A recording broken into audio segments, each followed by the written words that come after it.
But for now, we actually have a special treat today. We have a guest in studio here joining us. This is John Hopkins, Chief Mortgage Navigator for Anchor Mortgage. And John, thanks for taking the time. We appreciate you kind of being here with us. How is everything on this Monday with you? Fantastic. Thank you so much for having me. Your studio is amazing. So it's good to be here. We appreciate that. We're trying to make it both professional and cozy, kind of walking that line. I think you're there. Okay, I think good. You're there. Good.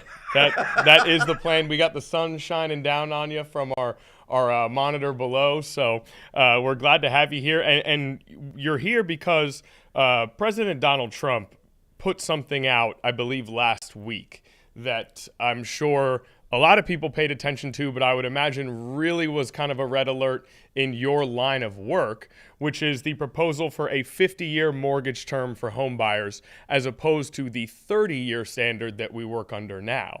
I'm wondering, the first thing that I would maybe ask for you to do is, in layman's terms, could you explain kind of what that is? Just very sort of the foundation of what a 30-year mortgage is versus a 50-year mortgage and how they manifest themselves differently in people's personal finances. Yeah, absolutely.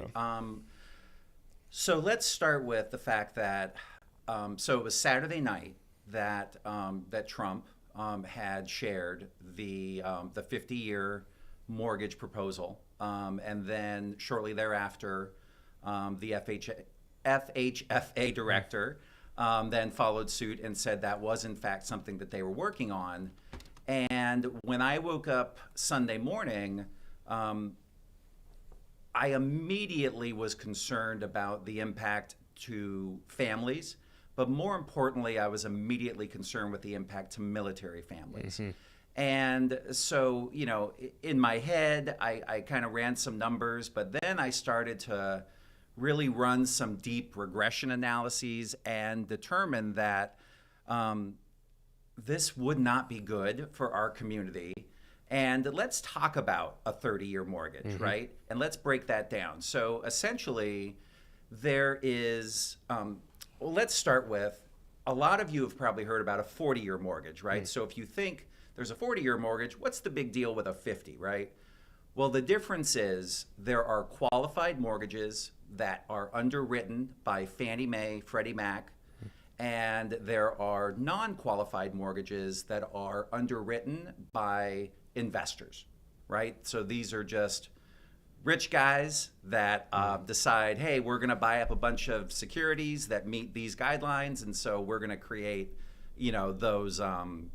We're going to create those kind of securities. So the 40-year loan is a non-qualified mortgage. And when you have a non-qualified mortgage, then the risk is all going to be placed on the buyer. So that means that the down payment or the loan to value is going to be significantly lower. So typically the price of entry is going to be 10, 15, 20% down.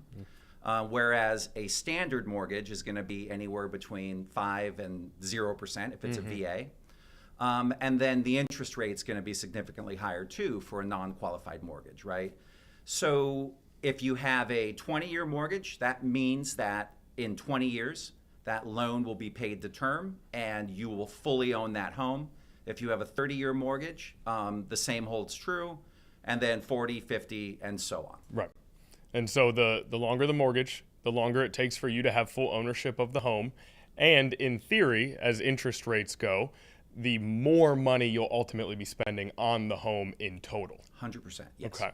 And so I guess we'll start here. Why is this something you immediately flagged that for our community here in Hampton Roads, specifically when it comes to the amount of military families, this is something that could be especially negative? How come? Why specifically for that community? Yeah, absolutely. So when it came to the analysis, when you have a mortgage term that is drawn out over such a long period of time, right? There's an amortization table. So basically that's a very fancy way of saying it's how much you're paying towards the actual balance that you owe versus how much you're paying the bank for lending you that money, right? So interest versus principal.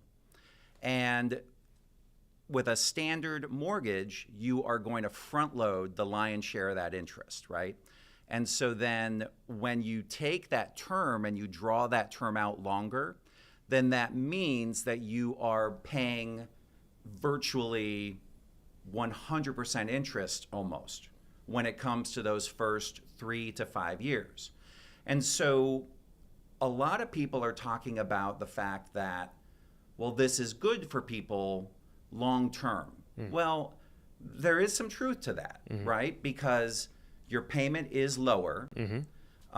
However, when is the last time that you heard of someone staying in their home for 30 years, right? And we're just not that kind of society.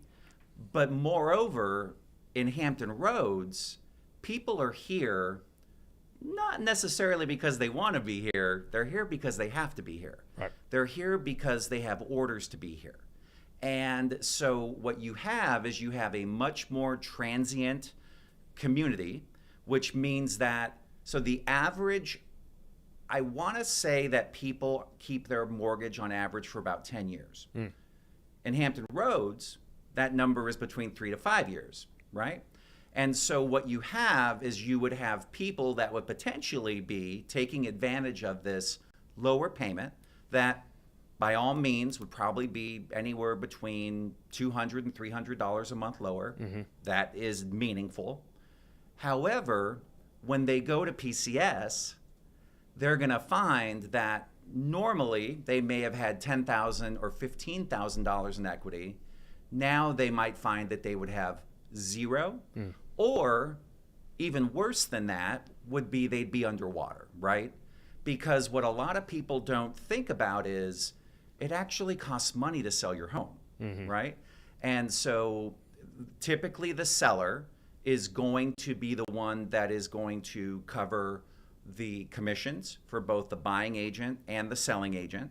And they're also going to have their own closing costs. So on average, you're looking at about a 92% net, right? So 8% cost. And when you factor that in, now you would have these veterans, you would have these military personnel that are going to be saddled to this home because they can't move it. And then what is that going to also do to our real estate community, right? We've already seen the effect of people being locked into low mortgages with the incredibly low rates. I mean, 60%, I think, of people that own homes right now, they have a mortgage under 3%. And that is what created the strain around the housing crunch, right? And so I think it's very important to really think about the fact that, yeah, I get in lower, I have a lower payment, yeah, that's better for my family. However, we can't always think about the short term, right? We also have to think about how are we guiding our clients, how are we guiding people long term. Right, and that really is the crux of it, right? Is you get that short-term relief, but in the long term, it could be much worse for you, especially in this type of community. I want to, for you in your line of work, for what you do, just based on kind of reading the industry, why do you think that this is something that the administration would push now? Is it just because, and not in a political sense, but just in, is it something where they see how inflation is impacting people and they know they want more money in their pocket? Is it something, I mean, what is the incentive? Because what you're saying makes so much sense, and obviously they have that data as well. Correct. Is the assumption that they value the short-term spending money for the economy over sort of that long-term, more prudent situation? So can I be real? Sure. Okay. So what I believe this is designed to do is, so there have been discussions about taking both Fannie Mae and Freddie Mac private, right? And so my guess is that if they did do this, what we would see is we would see a return to kind of that post-COVID just skyrocket that we saw, right? Because we had all this unmet demand and we had the market flooded. It was insane. Yeah. And so if a 50-year mortgage happened, that is exactly what we would see, right? Well, that would probably be closely timed to an IPO around Freddie or Fannie. And so that is 100% speculation, right? But given what I've seen in terms of the priorities of the administration and the priorities of Pulte, I would say that that is probably the impetus for this being floated. Okay. More so than affordability, because I'm definitely not a genius, right? When it comes to, and in 3 minutes, I immediately was like, we have a problem. I ran a regression analysis, and boom, it was right there. Yep. So there's no way other people aren't seeing this. Yeah, absolutely. And you mentioned Pulte, William Pulte, director of the Federal Housing and Finance Agency. We'll just throw that out there for any of our viewers. And then you also mentioned PCS, which I do want to. Now we have to go backwards quickly. I meant to clarify that. Okay. I got so interested in what you were saying, I took us away from it. PCS, permanent change of station. Correct. Can you describe more in depth what exactly that is? Yeah, absolutely. So for those of you viewers that don't know. So the military, they are stationed on a base, and then they are there for a certain finite period of time, and then they are given orders to change stations. And so there are many, many people that are from all over the country, right? Even the world for that matter, that are stationed here in Norfolk, that are here today, and they're going to be gone tomorrow. Yeah, absolutely. And that is our community. And in some ways, we love that we have so many different people coming to Hampton Roads and, pouring little pieces of themselves into Hampton Roads. And then, of course, they move on. But it's created a really special community here, but it presents unique challenges like we're discussing now. I want to ask more in general about the housing market, sort of zoom out and look at the market as a whole, the age of first-time home buyers. The average age of first-time home buyers is going up. It is. And that's obviously something that, in theory, a healthy housing market, it would stay steadily a little lower than it is right now. Is that something where you just have to wait for the market to correct itself? You have to wait for wages to go up? You have to wait for unemployment to go down? Or is that something where you think maybe there are other solutions to try and solve that problem, to try and make a situation where young people are capable and willing of buying homes again? That's a great question. And as a mortgage professional, my responsibility, or what I see as my responsibility, is to educate and empower everybody that I am able to interact with, right? And so I am not here it's great to close loans, right?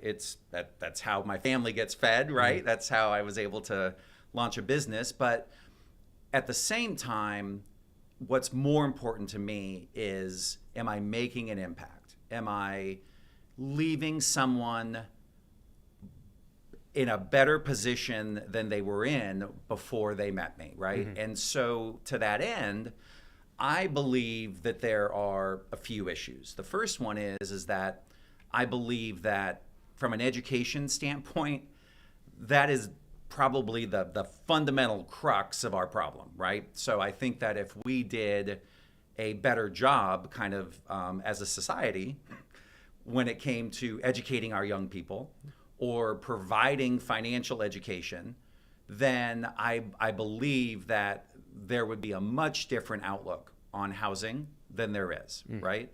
I also think that young people today, they have seen the challenges that their parents, right, who are my age, have kind of gone through, right? And if you think about it, well, I grew up in the 80s and 90s when it was a pretty depressed time, right? And so things were tight, and money wasn't didn't flow as freely as it maybe does today, right? And so I think that has probably scared today's generation, right, into thinking that it was tough for their parents, so how are they going to make it themselves, right? But there is also more I I'm going to say it, greed than there's ever been, right? And we have everyone simply wants to make more and more and more and more money, right? And so what is that doing? Well, that's driving up the cost of everything. We've seen it. We saw it the way that people capitalized on. So not to take a step back, but just for a moment, I believe that one of the largest reasons that we saw inflation take off the way we did after COVID was because we injected so much cash into the economy, right? And then everyone was dying to go spend that money, right? Because savings, so after COVID, savings were at an all-time high and debt was at an all-time low. Now today, debt is at an all-time high, right? And we know savings are none, right? And so we do have to start taking steps to make it more affordable. But we have to take meaningful steps. And so I'll give you an example. So there's something called loan level pricing adjustments, LLPAs. Now, what does that mean? Basically, that is a very fancy way of saying when there is risk, then there is more cost, right? And so you could get a pricing adjustment for someone that has lower credit, whereas someone that has higher credit may not have that same pricing adjustment, right? So loan level pricing adjustments are definitely one way that we could help make things more affordable. However, the work is being done on loan level pricing adjustments kind of nationally, but the focus is on secondary homes and investment properties, not primary residences, right? There's also, I do believe there's a balance here, but I do believe that we could get back to Fannie and Freddie buying mortgage-backed securities. We have to be concerned about what the long-term implications of that are, right? But that would definitely help, right? Because that would allow lenders to be able to bring their rates down. So there are solutions out there. There are. And I like how you do a very good job of explaining some of the technical stuff to us, and then you'll walk us over and down the existential path a little bit as well, blending those two things. You mentioned how secondary and investment properties are something that maybe with some of that extra savings that was around after COVID, there was more investment in those types of properties. The rise of Airbnb has probably made it easier than ever to conduct an investment or a rental property. Is that something that you see as a major issue that is plaguing the housing market? Frankly, no. No, right? okay. Because we're talking about affordability challenges, right? And so if I'm buying a second home or if I'm buying an investment property, then right there, we're already substantially riskier because if you lost your job tomorrow and you had 3 properties, you'd probably let your investment properties go before you would your primary residence, right? Well, lenders know that, right? And so we need to talk about the people that didn't have to put 10, 15, 20% down, right? We need to talk about the people that they can barely scrape together 3%, right? And that is where we need to see change in lending and in our real estate community so that we can make it more affordable. Okay, got it. Now, I want to make sure that we don't stray too far away from news of 50-year mortgages, how this impacts military families. We've already talked about it quite a bit. If you were giving advice to a family that was in that situation, maybe they just got to Hampton Roads, they're looking to buy, but they don't plan on being here for the rest of their lives, what is your advice to them under the current situation? Yeah, that's a great question. So, and I think I went off on a little bit of a tangent a few minutes ago. What when I was talking about education and empowerment. And going back to that kind of fundamentally, if people did a better job of listening to what it is that the buyer wants or the buyer needs, and instead of, like, I'll give you an example, and I won't name names, right? But following the announcement of the 50-year mortgage, there were some executives for some very large national lenders that had made some posts where they were talking about, well, this is a great thing because now you can take the $200-300 and you can invest it, and then now you're going to have compounded growth. Well, the reality is, if we're talking about $300, right, in the grand scheme of things, if $300 is a big deal, that means that you need the $300, right? And probably 5% of people that should invest do invest, right? And so, to me, that screams of predatory lending practices, right? And so what I would say to people is if someone is trying to sell you on this and they're trying to tell you how it can benefit you, but they're not talking about what the risks are, and they're not asking you very pointed questions about your personal situation, then you should run. And you should find someone that will ask you those questions, because maybe it does make sense for you to purchase. Maybe it doesn't make sense for you to purchase. Right.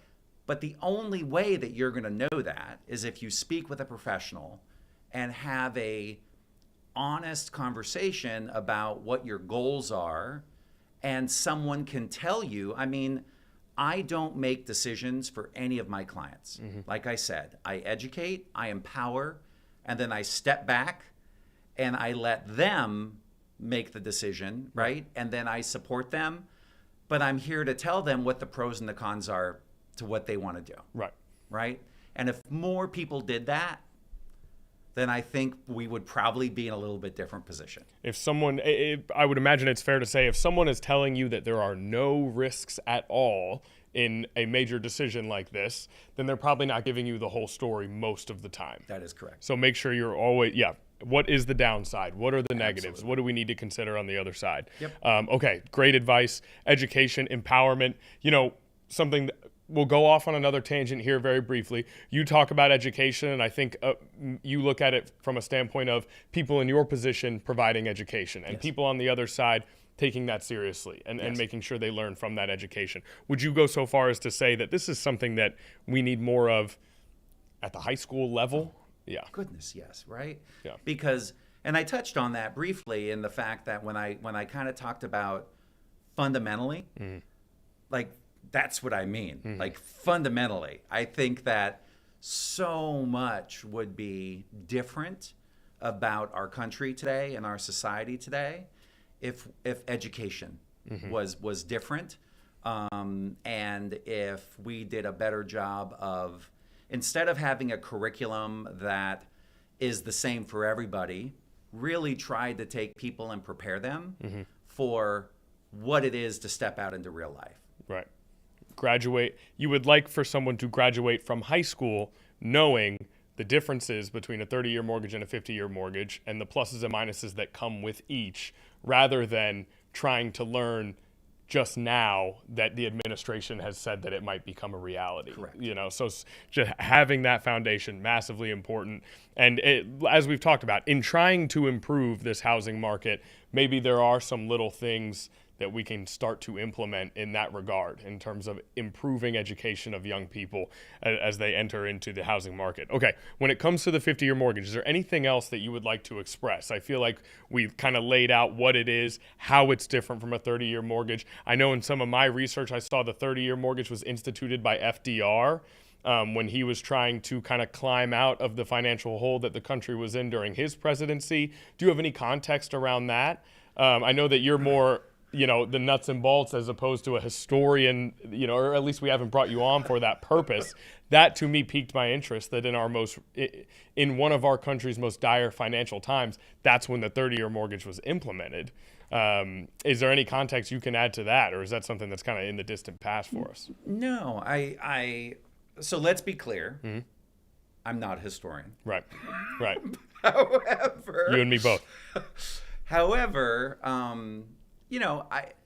there's no way that you can be responsible in my job and not look back, right? Mm-hmm. And because if we don't learn from our mistakes, we're destined to repeat them, mm-hmm. right?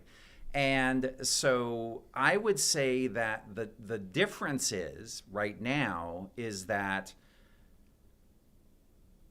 greed factor, mm-hmm. right? I mean, we have a level of expectation that exists for shareholders, for executive. I mean, just you name it, right? The level of greed out there is just insane, and it's yes, capitalism is great. Yes, I understand, right?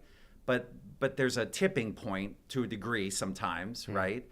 And I think that there are certain areas where we probably should not be, or maybe then we're not as focused on profitability, right? And so, for example, knowing what I know about FDR and knowing what I know about how he fundamentally shaped kind of our progression, right? And kind of suburbia, et cetera, right? And I do know that the focus was really more on affordability, mm-hmm. right? Whereas today, I don't know if that's the case, right?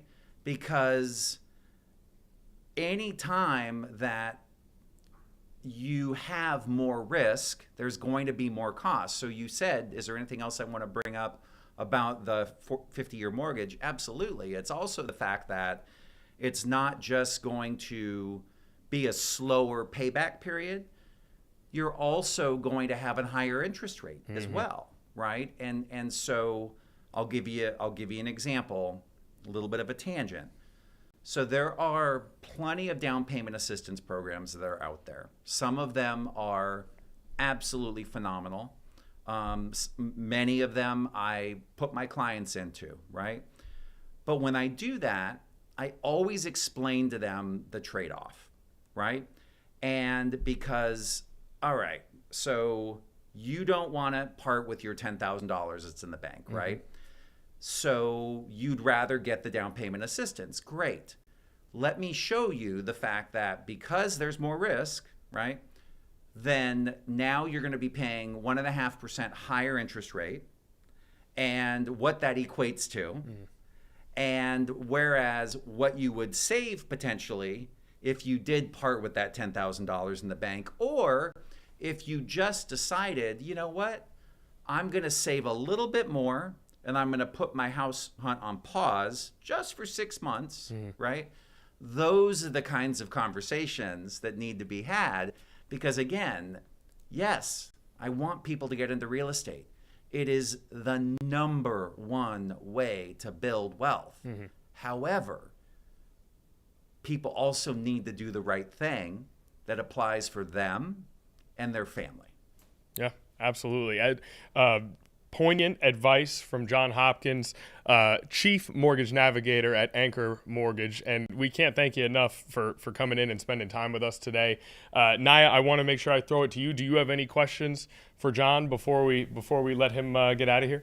No, I don't have any questions, but I did learn a lot today. Yeah. Okay. And when you were talking about how you wish this was taught in grade school levels, I do too, because I would hate for me to just learn these things right when I'm about to go buy my first home, you know? Absolutely. Yeah. Yeah. No doubt about it. It seems like it's something that all of us agree on, and yet it's so hard to actually get it implemented at primary education levels and kind of figure that all out. But maybe that's one small step we can take towards improving this housing market and improving the situation. Well, for and the those who more are we trying to talk get into about it too, right? Like Right. this helps. So Yeah.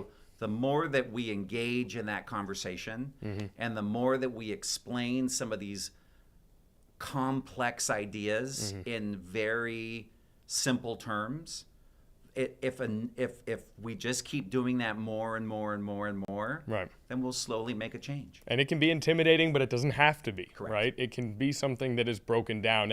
And it's okay to not understand this stuff and to not know this stuff. It's okay to, as long as you are pushing to learn, Correct. right? And willing to accept those lessons. Don't avoid it just because it seems kind of big and confusing and difficult to tackle. Run towards it. It's okay to admit you don't know, as long as that is followed up by trying to seek out the information and 100%. taking advice from those who are in the field. Okay, great. Is there anything else that you want to add? No, not at all. I just thank you so much for the opportunity. Absolutely. And I am really just honored to be able to have the opportunity to share this with this platform, Yeah. right? Because I'm concerned, and I don't want to see affordability hampered any more than it's already been. Yeah, absolutely. Very well said. We're honored to have had you here. We really appreciate you coming in studio. John Hopkins, once again from Anchor Mortgage, their chief mortgage navigator over there, coming in to talk to us today in the midst of a 50-year mortgage being floated by the current presidential administration. So a very interesting chat. We really, really appreciate John for taking the time to come in.